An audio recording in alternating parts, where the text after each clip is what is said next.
Bismillahir Rahmanir Rahim. I would like to talk about this, big event of this peace contract between UAE and Israel that has taken place. Who are the people behind this?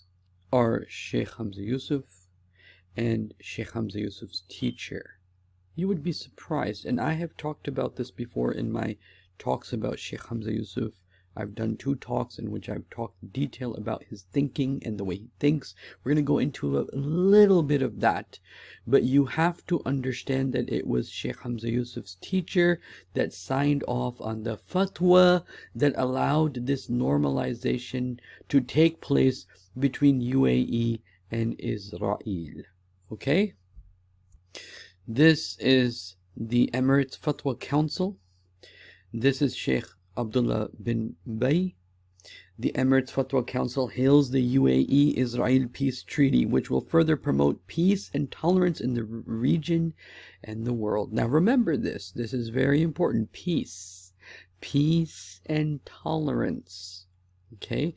Because I cannot say who's munafiq, who's not munafiq, but I can tell you that there are certain actions the Quran tells us that seem to be of the munafiqeen. Okay, so let us continue. This is Sheikh Abdullah bin Bayya, who is the teacher of Sheikh Hamza Yusuf. This is his website. Even though in here they have not posted the fatwa yet, but they have in the government sites of UAE, which I will show you shortly, inshallah. So this, is the teacher of Sheikh Hamza Yusuf, and Sheikh Hamza Yusuf sitting here together with his teacher. His teacher is in the front, and that's Sheikh Hamza Yusuf right before you. And this is the website of the Emirates News Agency, and international treaties, relations, rightful authority of sovereign ruler. The fatwa talks about the idea of the sovereign ruler being in authority to do this for the interest of his country. Okay, and then this is the fatwa here. Okay, I'm not going to read the whole fatwa, but just parts of it. The Emirates Fatwa Council has commended as right and proper the good offices undertaken by the UAE leadership that have led to Israel's suspension of declaring sovereignty over areas of Palestinian territories. By the way, this is a lie. And I will show you that this idea that, we're not going to go into Palestine anymore because we have a peace agreement with UAE. I've already talked about one aspect from a religious perspective that's already in their books. They're waiting for a prophet that will defeat the Arabs. And the Quran talks about that this is the Prophet who الذي أرسل رسوله بالهدى ودين الحق ليظهره على الدين. This is the messenger that would come and dominate the deen of Allah amongst the Arabs, right? هو الذي بعث في الأميين رسولا منهم. He is the one who is sent a messenger amongst the Arabs, and this is the messenger that came amongst the Arabs and dominated the Arabs. He's already come and he's already gone. Now when the false Messiah comes, he's going to have to do this over again, and this is in their books, and I talked about this in my last talk. But over here what I want to talk about is that the idea that they're not going to annex Palestine, that's completely false from a factual perspective, which I'm going to show you what the actual agreement was. We won't do it now. That was the agreement, and I'll show that to you in just a little bit. Okay, now given that the supreme interest is the de jure means is that it's a recognized law. It's known. It is a fact. Whether people practice it or not, it's a recognized law. That's what de jure means. Okay, given that the supreme interest is the de jure detriment of acts taken by the sovereign ruler. Okay, meaning the king. Okay, and I'm going to talk about Sheikh Hamza Yusuf and kings and sheikhdoms and these monarchies and his relationship with them. Okay, which is very, very troubling to me. By the sovereign ruler, who is the only one that can determine the nation's supreme interests and responsibilities in relation to war and peace, and relations between nations, the Emirates Fatwa Council blesses the wise leadership's acts to the supreme good for the nation and its people. Now, dear brothers and dear sisters, this is what is called ulama as-salatin. Let me be very clear about this. This is what we call the ulama that serve the salatin. The ulama that serve the salatin. The ulama that serve the shaitan. Seriously, I'm not even joking about this. And I'm gonna just wait till you see what I have to say, okay?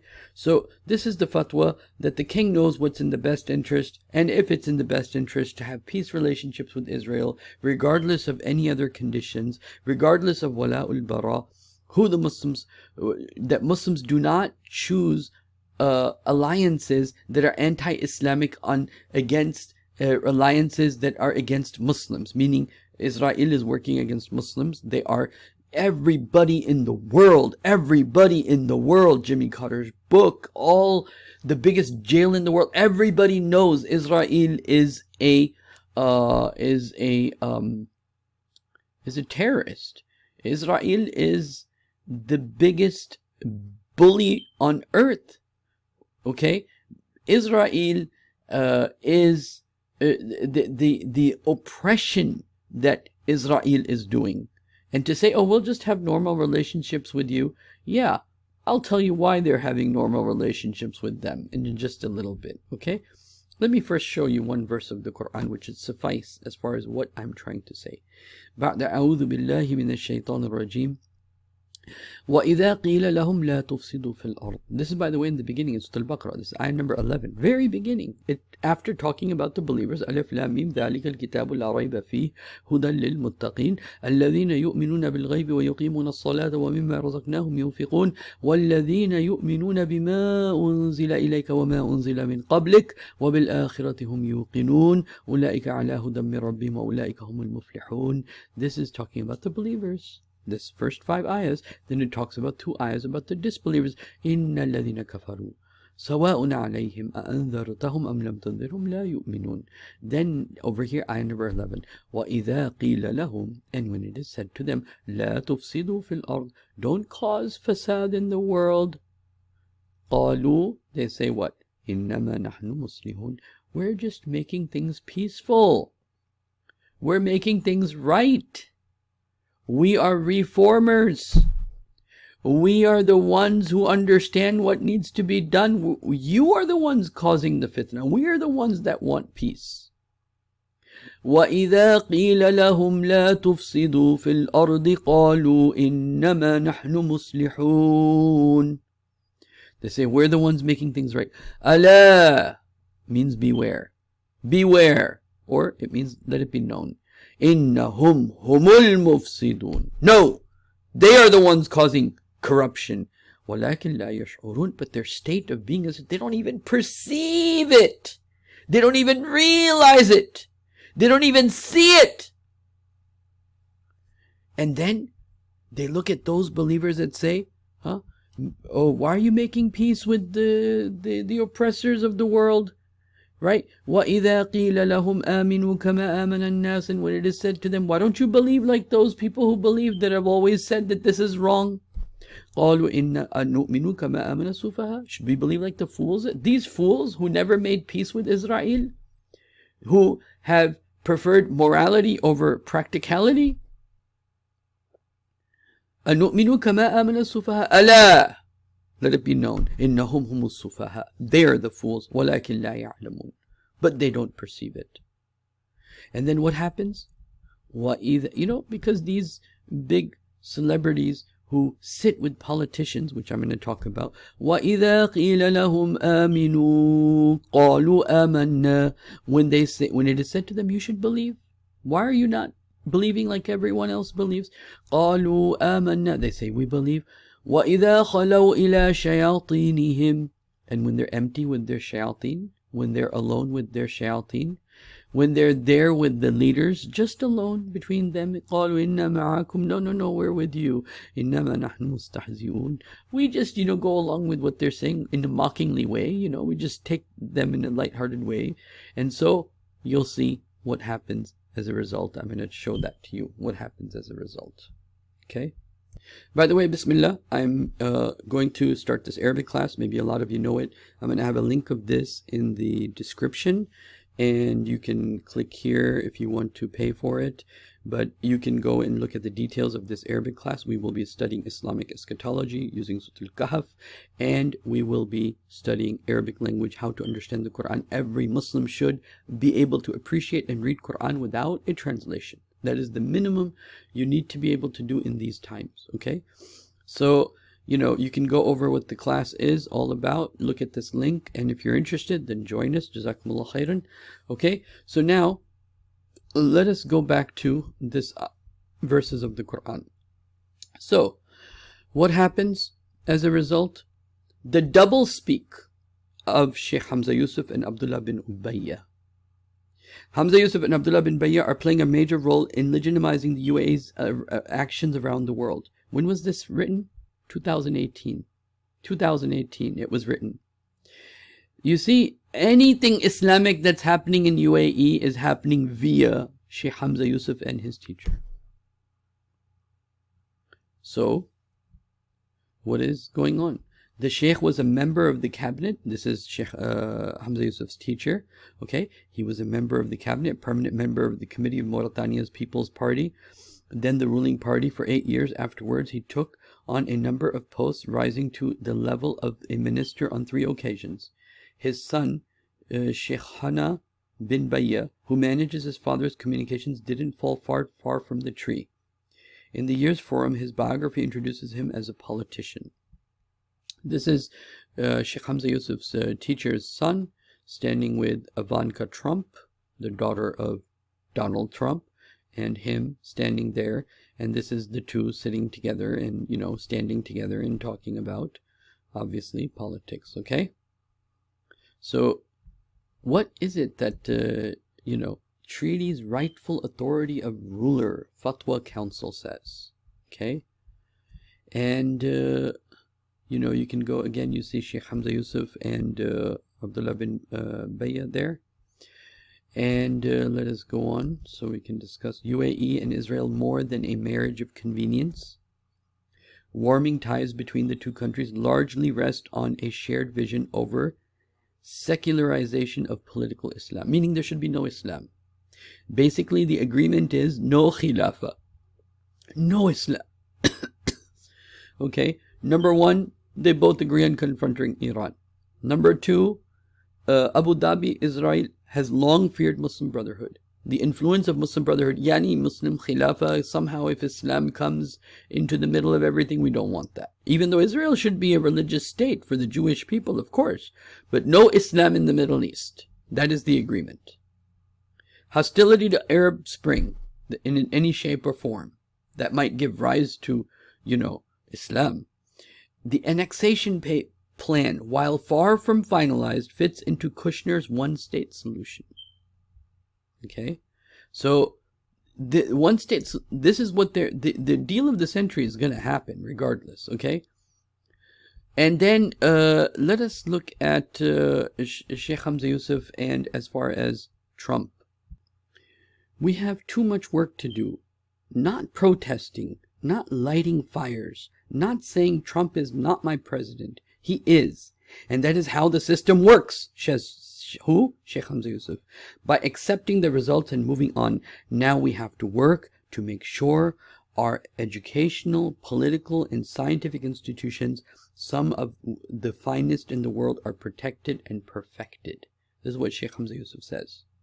That we have to protect the institutions, we have to accept Trump as our president, etc., etc., etc. Okay? So this is the attitude that he comes with.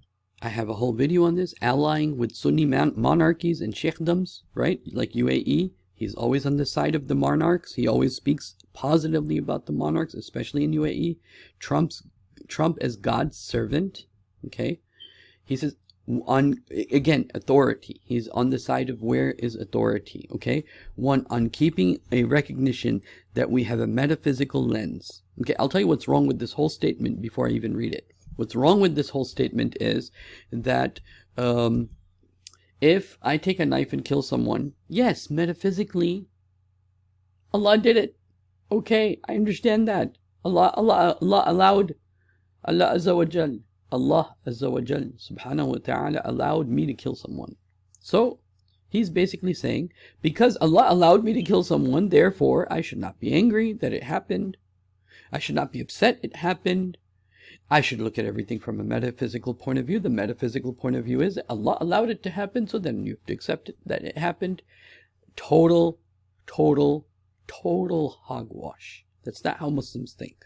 But he tries to make it look like that this is our traditional way of thinking. No, when it comes to realities between metaphysical and physical, we look at the zahir. We look at the obvious things. Umar bin Khattab radiallahu anh made this clear, that in the time of the Prophet, the ayat of Quran used to come down, and we used to know who are the munafiqs and so on and so forth. We used to know the reality of things. But now that the no wahi is coming down, we'll look at the apparent things of people.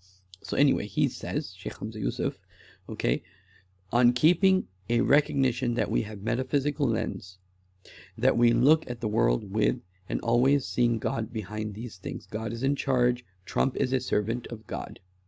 Just like everyone else. He'll either serve with good or with evil, but he'll serve God. So it's important for us as people who want to aspire to be servants of good, to be that good in the world, so that the other people can see that. I'm a deep believer in fitrah, in that principle of nature of human beings. The fitrah is good, and we should allow people, even the worst people, to change. So he's talking about Trump.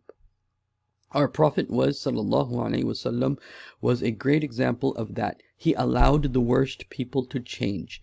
Their hearts were melted by goodness. But not Abu Lahab, not Fir'aun. It wasn't, he's trying to apply the principle that would apply to people in general with specific people that are, not that Trump can't change. He can change, of course. But the thing is that you're justifying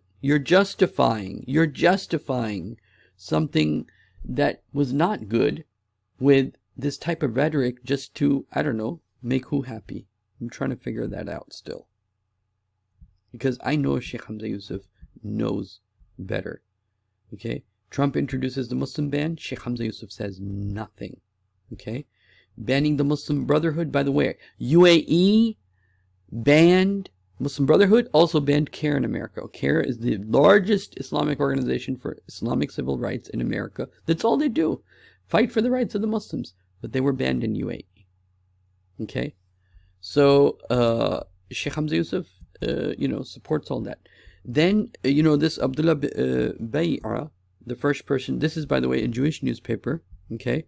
And in this Jewish newspaper, Jewish News, it's called, the first person, a great miracle happened there, okay? And he's talking about the conferences that Sheikh Hamza Yusuf and his teacher have been having, and what was a remarkable invitations to Christians and Jewish leaders, clergy and scholars to attend, participate, and share in this forum. Now, there is this thing that I'm very, very scared of, and it's called interfaith insanity.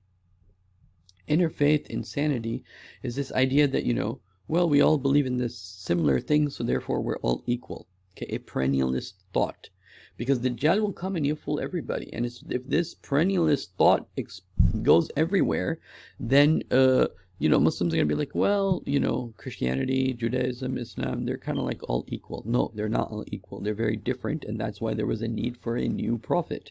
Because things had drastically changed. And Shaitan had taken over the reins of a part of Christianity, and Shaitan had taken over the reins of a large portion of Judaism, which is Kabbalah and, the Jesuits and the Christianity and so on and so forth. So this thing that, we all can sit together and we're all, yes, we need to do da'wah. We don't need to do interfaith dialogue for the sole purpose of interfaith dialogue and appreciating the commonalities without looking at what makes us different. This is not good for us. This is not good by any means. And we're the ones who come out losers at the end if we do that. So, the Jewish people, they even lighting the Chanukah candles that they had. Okay, the Jewish participation and contribution to this Muslim forum for promoting peace is nothing less than a modern day miracle. he writes, this Jewish person who attended this particular conference, okay? On theology of obedience, the analysis of Sheikh bin Bay'ah and Sheikh Hamza Yusuf's political thought. Okay, I've given a whole lecture on this, but I'm just going to focus on a few aspects regarding this. That is why our ulama, Sheikh Hamza Yusuf says, traditionally were opposed to revolution. Imam Abu Hanifa gave the fatwa, you can have a revolution as long as you know you have the critical mass you need to bring it. He was not against it. Hussein radiallahu anh, the grandson of the Prophet sallallahu alaihi wasallam, went for a revolution. Abdullah bin Muhammad, who was favored by Imam Abu Hanifa and Imam Malik, he tried to do a revolution against the Umayyad Empire to bring back true pristine Islam. Okay, so this statement is not completely true. Okay, at least 7 or 8 times, specifically the family of the Prophet stood up against the Umayyads to bring back true Islam. But by the Ottomans, it was completely done. Even by the Abbasids, it was basically completely done. That's why our ulama traditionally were opposed to revolution. No, they were not opposed to revolution.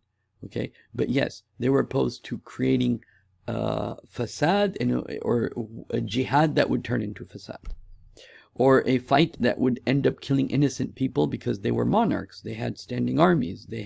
And the civilians, they couldn't do anything. Not because they thought oppression wasn't wrong, or they were trying to keep the oppressors in power. They saw it from a metaphysical perspective first and foremost, and that it was an ibtila from Allah. It was a test from Allah. This is true. But that doesn't mean you don't work. This is one of the differences. We were under kingship, and kingship, you really can't do much. Like you can see in the Arab world, even though everybody wants Islam there, they can't bring Islam. But that doesn't mean that if you're not able to organize, form a jama'ah and overthrow the kingship, that you shouldn't do that. If you remove the metaphysics, then the world makes no sense at all. You can tear down everything. Actually, you know what? Yes, you are supposed to tear down the wrongs. That's the whole purpose of Amr bil Ma'ruf Nahy anil Munkar, enjoining good, forbidding the wrong. Man ra'a minkum munkaran falyughayyirhu biyadihi. Whoever sees something wrong, let him change it with his hands. Tear it down, dude. I mean, seriously. I mean, Sheikh Hamza Yusuf, sometimes, with all the wisdom and knowledge he has that everybody in the world can appreciate, sometimes it says the most bizarre things.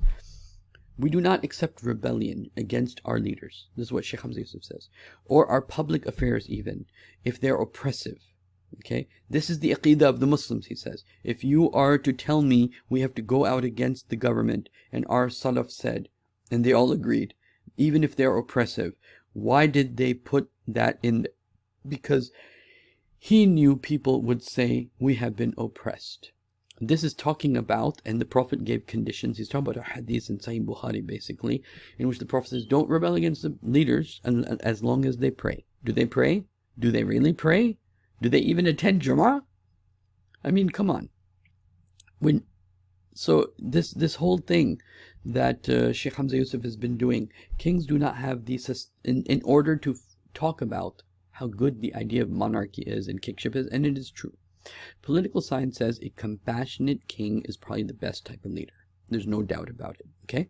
But Sheikh Hamza Yusuf is doing this to support his stance in front of these kings and these sheikhs in the Arabian Peninsula. Kings do not have the susceptibility for corruption that a poor person or rich person does. Kings are not hungry. They have everything, so they do not need anything. If a king is good, he will raise his kids to be good. We have a great example in Morocco. The king I don't know where he comes up with these ideas. Oh, we have a great example in Morocco. Okay, the king in Morocco comes from a good, well-esteemed, clean family. He loves his people, and the people love him. I've seen the same thing with Al Saud. Okay, Al Saud. I've seen the same thing with Al Saud. The Saudi regime. Are you joking? Sheikh Hamza Yusuf, wake up. I've seen the same thing with Al Saud, but they're often surrounded by bad people, he says. Okay, the Saud are good. No, what did the Prophet say? You are as your friends are. You are as your friends are. So okay, anyway. In both cases, the sheikhs use their position to argue over the theological framing of injustice rather than act on behalf of the community for reform. So in all cases, what they do is they say, okay, they're the leaders. You have to take the oppression. You have to obey the leaders, no matter what they do. You should take oppression. This is dunya. In akhirah, you'll get all the utopian views you have, but you don't have to change the evil here. Don't tear everything down. The tear down everything is wrong. Okay, and part of this, what this leads to, and why I'm going over this, is it leads to this very situation we have now between Israel and UAE. Let's accept the way things are. Let's accept the wrong. Let's accept it for what it is. Let's accept it for its practicality. Okay, UAE, become friend with Israel. There's no need to protest. Okay, so that's kind of like what's going on from a theological point of view. Okay, so even Egypt is involved in this. Okay, and this is like in 2018, the Mufti has signed off on thousands of innocent people's lives. It was written by this, Sheikh, about what he was doing in UAE, Sheikh Hamza Yusuf, and so on and so forth. Anyway, Israel UAE normalized diplomatic relationships. 5 things to know. Okay, what are the 5 things to know? So this is what Trump is the one, and this is also interesting. Like, Trump is the one that kind of like introduced this whole thing. First Gulf state to normalize ties with Israel, not the last, the first. Okay, delays. Annexation of Palestinian land, not a full stop. Okay. Also, Kushner, U.S. will not approve Israeli annexations for some time. For some time. This is Al Jazeera news. Okay, for some time. It's not a permanent thing. It's this grandiose thing. Oh, we signed a contract and now they're not going to annex Palestine. Oh no, that's just not true. It's a hogwash. It's not true. Okay, and so I just want to remind everybody to look at the description or the comment section for more information about the Arabic class, and hope to see the fact that people would be interested, inshallah, in actually, more than just these videos, actually learning the book of Allah subhanahu wa ta'ala. Earlier this year, Netanyahu had announced he would annex 1/3 of the already illegally occupied West Bank, including parts of the strategic Jordan Valley. Okay, so after this, they said, okay, fine, we'll put a pause on this for now. Okay, and they had to do that because of the elections in the U.S. and other reasons. The U.S. didn't want it. Okay, strategic Middle East agenda. Israel-UAE agreement will also pave the way for so-called strategic Middle East agenda, according to the joint statement, which will expand diplomatic trade and security cooperation in the region. Along with this, the U.S., Israel, and UAE share a similar outlook regarding the threats and opportunities in the region. Basically anti-Islamic and Islamophobia. These are the people who meet the leaders and say, hey, we're with you, we're not with the Muslims, that we read about in the verse. Access to Muslim sites. Oh, big deal. Okay, I'll show you something about that in a second. And coronavirus vaccine, guys. Coronavirus vaccine. So UAE gets, Israel and UAE will immediately expand and accelerate cooperation regarding the treatment and development of a vaccine for coronavirus, a joint statement said. And so, Netanyahu also says we'll join them in this. So then what happened as a result? Palestinian Mufti of Jerusalem posts some shocking fatwa. That is basically the Sheikh Muhammad Hassan announced today that it is forbidden for people from UAE, the Emiratis, to pray in the Al-Aqsa Mosque, according to fatwa he issued in 2012 against anyone who prints with and reconciles with Israel. Okay, he added, since this Emirati-Israeli agreement bears the sign of normalization, so visiting Jerusalem is not allowed and forbidden. On the other hand, United Arab Emirates and Israel reached last Thursday a historic agreement to normalize diplomatic relationships between them under American, under the care of America. So while there's this braggadocio, this like big bragging and being arrogant that we did this and we're going to be the first ones to do this and we're going to have trade with Israel and Israel is the next, Imranul Bayt al-Maqdis, as the Prophet said, the building of Jerusalem. You see my videos on that. Okay, building of Jerusalem means the fall of Medina. That's what's going to happen. Okay, and UAE is just moving in that direction. It is moving in the direction of helping Jerusalem build and Medina fall. Okay, and so Uh, what is the Islamic stance on such I'm just gonna, not spend too much time, but if there was a lady that said, for even the king Muslims, the king Muslims, they weren't great Muslims, but they were king Muslims. When the king Muslim heard there is a lady in Sindh, in Southeast Asia, saying that my Khalifa will come and send an army of white horse to protect me, right? The king sent the horses through Muhammad bin Qasim to protect her. Today, the oppressed is being helped. And the Prophet said, sallallahu alaihi wasallam, man masha zaliman liyuqawwiyahu. Whoever walks with an oppressor. Sheikh Hamza Yusuf, listen. Man masha ma'a zaliman liyuqawwiyahu. Whoever walks with an oppressor in order to strengthen him, to legitimize him. Man masha ma'a zaliman liyuqawwiyahu faqad kharaja anil Islam. He's left the fold of Islam, because Islam does not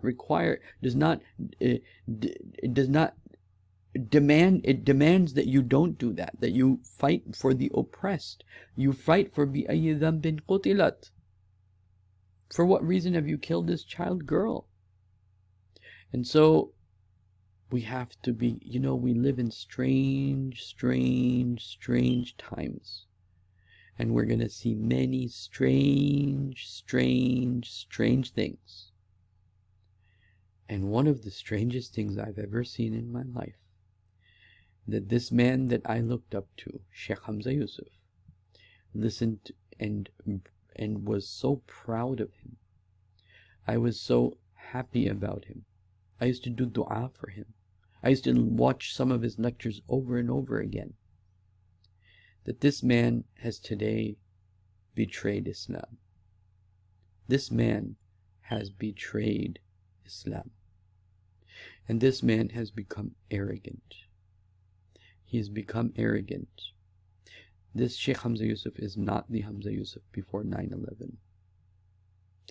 May Allah give him guidance. May Allah give me guidance, especially if I'm wrong.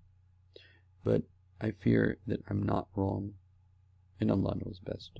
أقول قولي هذا أستغفر الله لي ولكم ولسائر المسلمين والمسلمات.